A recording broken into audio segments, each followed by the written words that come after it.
Assalamualaikum warahmatullahi wabarakatuh. Good morning student, how are you? Ketemu lagi dengan teacher. Bagaimana kabar kalian semua? Tetap jaga kesehatan ya. Tetap semangat belajarnya. Oke, kali ini kita akan belajar tematik tema E, pahlawanku. Subtema 1, pembelajaran 5 dan 6. Sudah siap semua untuk belajar? Yuk kita sama-sama baca bismillah. Bismillahirrahmanirrahim. Pada pembelajaran sebelumnya kalian sudah mempelajari tentang kerajaan-kerajaan Hindu-Buddha ya. Dan kali ini teacher akan menceritakan beberapa tokoh yang terkenal dari kerajaan Majapahit. Ya, kerajaan Majapahit ini terdapat di daerah Jawa Timur ya. Nah, pada masa pemerintahan Raja Hayam Wuruk yaitu pada tahun 1350 sampai 1389,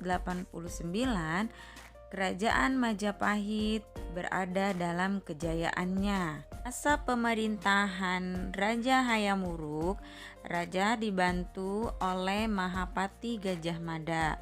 Nah, ini adalah Mahapati yang terkenal dengan Sumpah Palapanya. Mahapati Gajah Mada pernah bersumpah bahwa ia tidak akan memakan buah palapa sebelum dapat menyatukan Nusantara.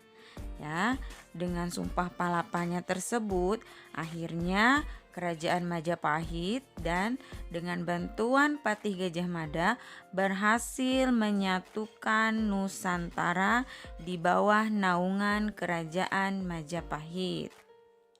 Namun sayangnya, sepeninggal Gajah Mada pada tahun 1364, kerajaan Majapahit kesulitan mencari penggantinya. Ditambah lagi ketika Raja Hayam Wuruk wafat, kerajaan Majapahit mengalami keruntuhan. Sekarang kalian perhatikan halaman 27 ya, dibuka bukunya. Nah, di situ ada ayo jawab. Pertanyaan pertama, siapakah Gajah Mada? Nah, Gajah Mada adalah Mahapati dari kerajaan Majapahit. Apa tujuan Gajah Mada mengucapkan Sumpah Palapa? Tujuannya adalah untuk menyatukan Nusantara. Lalu, apakah tujuan Sumpah Palapa tercapai? Ya, tujuannya sudah tercapai, yaitu dapat menyatukan seluruh Nusantara. Kemudian apa hal baik yang dapat kamu contoh dari perjuangan Gajah Mada?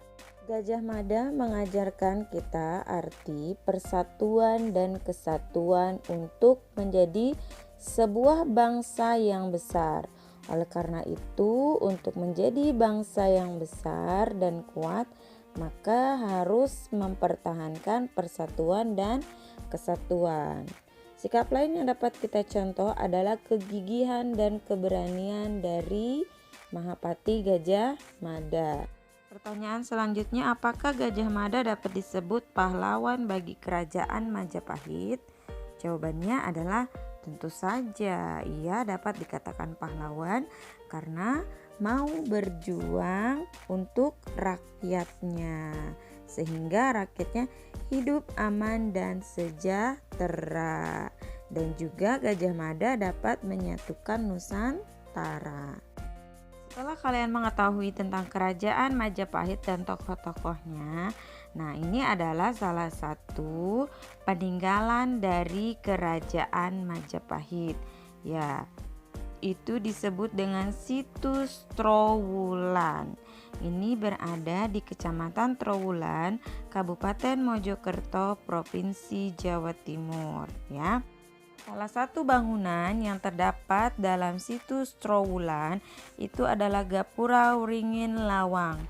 Biasa disebut gerbang terbelah. Gaya bangunan ini diduga muncul pada era Majapahit dan sekarang banyak ditemukan dalam arsitektur Bali.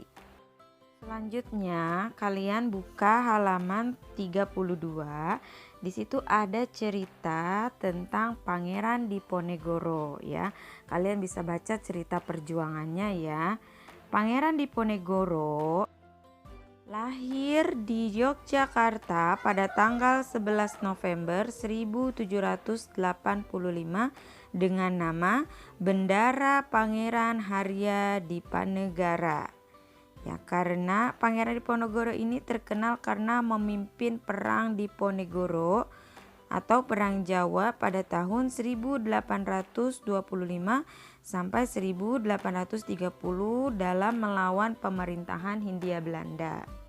Pangeran Diponegoro wafat di Benteng Rotterdam, Makassar, tanggal 8 Januari 1855. Kalian bisa baca perjuangan Pangeran Diponegoro ya, ada di halaman 32. Sekarang kalian buka halaman 34, kita isi bersama-sama ya, yang tentang ayo lakukan. Kita cari tahu Pangeran Diponegoro. Ya, yang pertama, tempat atau tanggal lahir dari Pangeran Diponegoro. Kalian tulis dari bacaan, tempat tanggal lahir Pangeran Diponegoro yaitu tanggal 11 November 1785. Perjuangan Pangeran Diponegoro adalah berjuang melawan dan mengusir penjajah Belanda. Kemudian, sikap-sikap kepahlawanan dari Pangeran Diponegoro adalah gigih dan berani. Kemudian yang terakhir, akhir dari perjuangan Pangeran Diponegoro yaitu ditangkap dan diasingkan ke Makassar. Nah, sekarang kalian perhatikan paragraf pertama dari kisah Pangeran Diponegoro ya. Nah, di dalam paragraf pertama tersebut ada kalimat utama, ada juga kalimat penjelas. Dalam setiap paragraf terdapat kalimat utama dan kalimat penjelas. Kalimat utama hanya satu dalam setiap paragraf, sedangkan kalimat penjelas dapat lebih dari satu. Nah, coba kalian perhatikan untuk paragraf pertama dari cerita Pangeran Diponegoro.